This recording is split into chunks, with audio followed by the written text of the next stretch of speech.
Hello friends, I'm Akhilesh Meena. Discuss करेंगे NCERT chemistry class 9th का chapter number 4 that is structure of the atom. Friends, इस exercise में question number 1 to 4 मैंने already आपको solve करा दिए हैं। डिस्कस करेंगे आज क्वेश्चन नंबर 5 का। Compare all the proposed models of an atom given in this chapter. Friends, इस चैप्टर में 3 मॉडल्स प्रपोज किए गए हैं। Thomson's model of an atom, second Rutherford's model of an atom and third Bohr's model of an atom. तो friends, यहाँ पे क्या है, यहाँ थॉमसन्स, रदरफोर्ड एंड बोर्स तीनों ने ही एटम की डीपली स्टडी की है। उन स्टडी में इनके कुछ कंक्लूजन निकल के आए और अपने उन कंक्लूजन्स को, अपने उन पोस्टुलेट्स को उन्हें अपने एक मॉडल में प्रपोज्ड किया। ठीक है, तो यहाँ 1 by 1 हम डिस्कस करेंगे। तो फर्स्ट मॉडल हमारे पास था, जो सबसे पहले दिया था, थॉमसन्स मॉडल। थॉमसन्स मॉडल में क्या था friends, an atom consist of a positively charge sphere and electrons are embedded in it. Friends, इसने बोला कि एटम के अंदर जो मैक्सिमम पार्ट होता है वो पॉजिटिवली चार्ज होता है और उसके अंदर इलेक्ट्रॉन एम्बेडेड होते हैं। एम्बेडेड का मतलब लगे हुए, एक तरह से अगर बोलें तो धंसे हुए। और अपने इस एटम की एटॉमिक मॉडल की जो कंपेयर थॉमसन ने की थी वो था वाटरमेलन। इसलिए थॉमसन्स मॉडल को थॉमसन्स वाटरमेलन मॉडल भी कहा जाता है। फ्रेंड्स, जैसे वाटरमेलन मतलब तरबूज। तरबूज के अंदर जो मैक्सिमम पार्ट रेड कलर का होता है उसने बोला कि ये पॉजिटिवली चार्ज होता है, और रेड कलर के पार्ट के अंदर जो ब्लैक कलर के सीड्स होते हैं वाटरमेलन के, उनकी कंपेयर थॉमसन ने इलेक्ट्रॉन्स के साथ की। ठीक है, तो एटम का जो मैक्सिमम पार्ट क्या बताया, पॉजिटिवली चार्ज होगा और उसके अंदर इलेक्ट्रॉन एम्बेडेड होंगे अकॉर्डिंग टू थॉमसन्स मॉडल। बात करें रदरफोर्ड्स मॉडल की, तो यहाँ थॉमसन्स का ये वाला पॉइंट फेल हो गया। ठीक है, एक तरह से बोल सकते हैं कि ये इसका ड्रॉबैक था। तो रदरफोर्ड ने जो अपना मॉडल प्रपोज किया उसमें क्या था कि an atom consist of a positively charge particles concentrated at the centre known as the nucleus.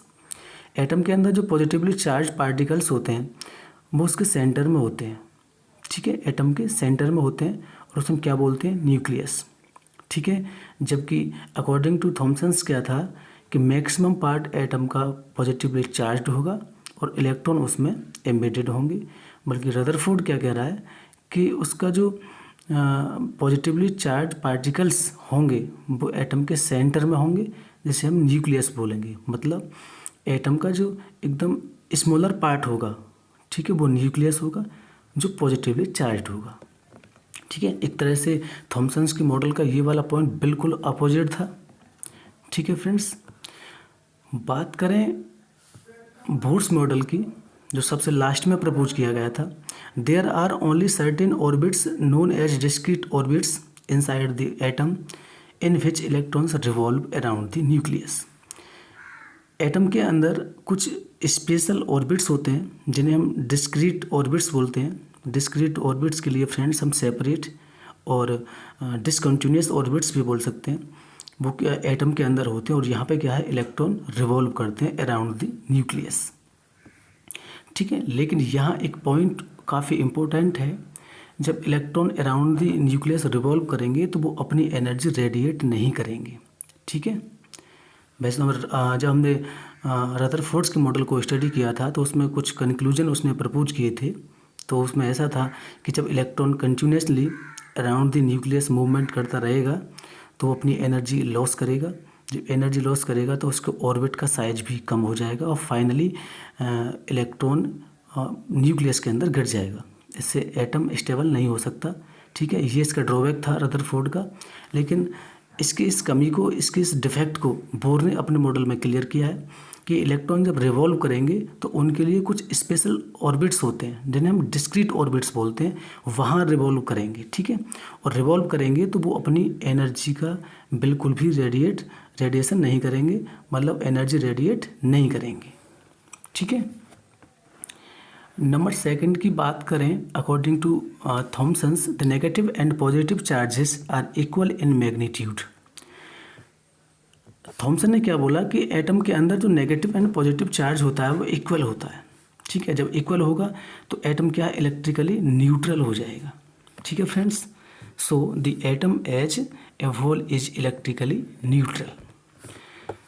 जबकि अकॉर्डिंग टू रदरफोर्ड क्या था कि negative and positive charge atom के अंदर इक्वल नहीं होता। ठीक है, जो पॉजिटिव चार्ज होता है वो न्यूक्लियस होता है जो एटम के सेंटर में होता है, और जो इलेक्ट्रॉन जो नेगेटिवली चार्ज होते हैं वो रिवॉल्व करते हैं अराउंड द न्यूक्लियस। तो ये वाला पॉइंट भी एकदम अपोजिट था थॉमसन के। ओके फ्रेंड्स, यहाँ अगर बात करें सेकंड पॉइंट की, तो रदरफोर्ड ने अपने मॉडल में प्रपोज किया था कि radius of the nucleus 10⁻⁻15।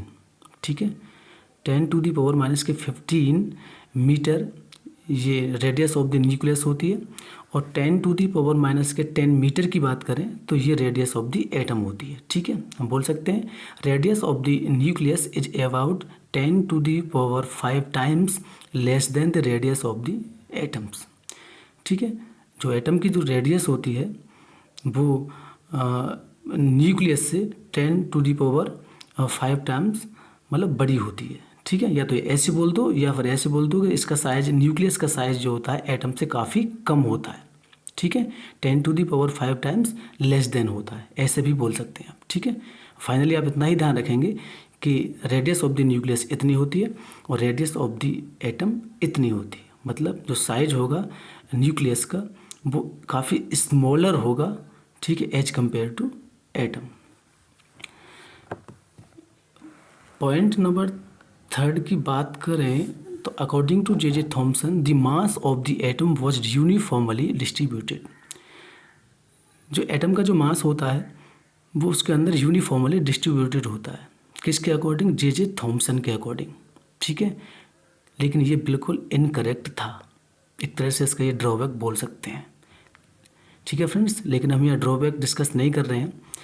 Thomson's, Rutherford, इनके जो ड्रॉबैक्स, डिफेक्ट्स थे, लिमिटेशंस मैंने ऑलरेडी डिस्कस्ड कर चुका हूँ लास्ट वीडियो में, वहाँ आप वॉच कर सकते हैं।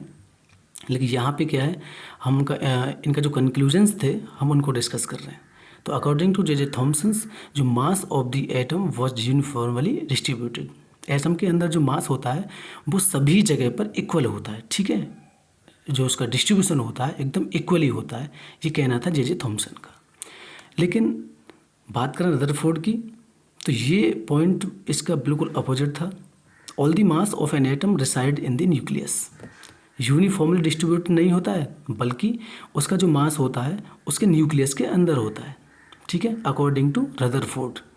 ठीक है ना, वो बोल रहा है कि उसका जो मास है यूनिफॉर्मली डिस्ट्रीब्यूटेड होगा, मतलब एटम के सभी जगह पे इक्वल होगा। लेकिन रदरफोर्ड क्या बोल रहा है कि सभी जगह पे इक्वल नहीं होगा, यूनिफॉर्मली डिस्ट्रीब्यूटेड नहीं होगा, बल्कि उसके सेंटर में होगा, जैसे हम न्यूक्लियस बोलते हैं। ठीक है, उसमें उसका मास होता है, जिसमें प्रोटॉन एंड न्यूट्रॉन प्रेजेंट होते हैं। ठीक है, और इसका ये काफ़ी इंपॉर्टेंट पॉइंट्स और था रदरफोर्ड का, the electrons revolve around the nucleus. जो इलेक्ट्रॉन्स होते हैं वो न्यूक्लियस के अराउंड रिवॉल्व करते हैं। ठीक है, ये पॉइंट जो इलेक्ट्रॉन्स रिवॉल्व करते हैं अराउंड द न्यूक्लियस, बोर्स का और रदरफोर्ड का एकदम ठीक थे, दोनों के सेम थे। ठीक है, बस डिफरेंस कितना था, बोर्स ने इसमें एक पॉइंट और एक्स्ट्रा ऐड किया था कि electron around the nucleus revolve तो करेगा लेकिन एनर्जी रेडिएट नहीं करेगा। ठीक है, जबकि रदरफोर्ड के मॉडल में ऐसा लग रहा था, जैसा उसने मॉडल प्रपोज किया था, कि इलेक्ट्रॉन अपनी एनर्जी लॉस करेगा जब वो रिवॉल्व करेगा अराउंड द न्यूक्लियस। ठीक है, तो इस वाले डिफेक्ट को बोर्स ने अपने मॉडल में क्लियर किया है। ठीक है, उसमें इम्प्रूवमेंट किया है कि जब रिवॉल्व करेगा इलेक्ट्रॉन अराउंड द न्यूक्लियस तो वो अपनी एनर्जी रेडिएट नहीं करेगा। ओके फ्रेंड्स, आई होप ये क्वेश्चन आपका क्लियर हो गया होगा। हमने 3 एटॉमिक मॉडल डिस्कस किए हैं इस वीडियो में। ठीक है, फिर भी कोई डाउट रहता है फ्रेंड्स, आप कमेंट कर सकते हैं। Thank you for watching this video.